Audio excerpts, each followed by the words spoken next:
नमस्कार माता भगिनींनो. तर माझी लाडकी बहीण या योजनेअंतर्गत अंगणवाडी सेविकेमार्फत प्रत्यक्ष पडताळणीला सुरुवात झालेली आहे आणि ही जी पडताळणी आहे तर लवकरच आता पूर्ण होणार आहे. पण यामध्ये बऱ्याचशा महिलांना अडचण येत आहे. ठीक आहे, पडताळणीला सुरुवात झालेली आहे, पण सर्वच महिलांची पडताळणी या ठिकाणी पूर्ण होत नाही. यामागे अनेक कारणे आपल्याला दिसून येत आहेत. तर याबाबतचीच माहिती आपण या व्हिडिओमध्ये पाहणार आहोत. तर यासाठी तुम्ही हा व्हिडिओ शेवटपर्यंत पाहायचा आणि चॅनलवर नवीन असाल चॅनलला सबस्क्राईब करायला विसरू नका. तर महिलांनो, जेव्हापासून पडताळणीला सुरुवात झालेली आहे तर हजारो प्रॉब्लेम या ठिकाणी उपलब्ध झालेले आहे. तर काही महिलांची नाव या ठिकाणी यादीमध्ये आलेले नाही आहे.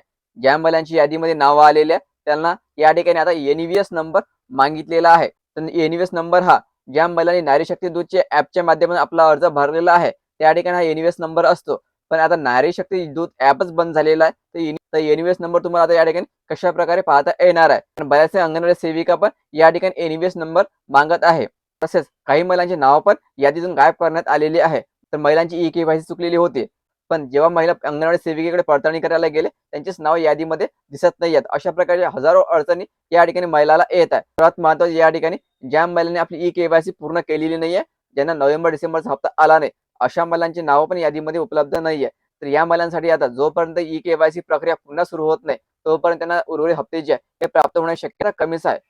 तर काही ठिकाणी अंगणवाडी सेविका आहे पडताळणी करण्यासाठी नकार देतात. काही ठिकाणी महिलांना अंगणवाडी सेविकेमार्फत बरोबर उत्तर मिळत नाही आता.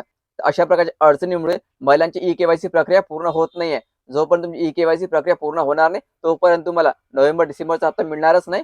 तसेच येणारे जे जानेवारी-फरवरीचे हप्ते आहेत, ते पण तुम्हाला मिळण्याची शक्यता या ठिकाणी कमीच राहणार आहे. जोपर्यंत तुमची ई-के-वाय-सी प्रक्रिया ही पूर्ण होणार नाही. तुम्ही प्रत्यक्ष करा की अप्रत्यक्ष करा, पण ई-के-वाय-सी प्रक्रिया तुम्हाला पूर्ण करणे गरजेचं राहणारच आहे.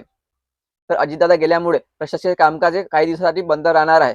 लाडकी बहीण योजनेसाठी आणखी काही नवीन आदेश काढण्यासाठी 10 ते 15 दिवस या ठिकाणी लागू शकतो. ठीक आहे. तर त्याबाबतची आणखी काही अपडेट आली की त्या व्हिडिओ बनवून मी तुमच्यापर्यंत नक्की पोहोचेल. त्यासाठी चॅनलला सबस्क्राईब करा. व्हिडिओ महत्त्वाचा शेअर करा आणि व्हिडिओ लाईक करा. धन्यवाद.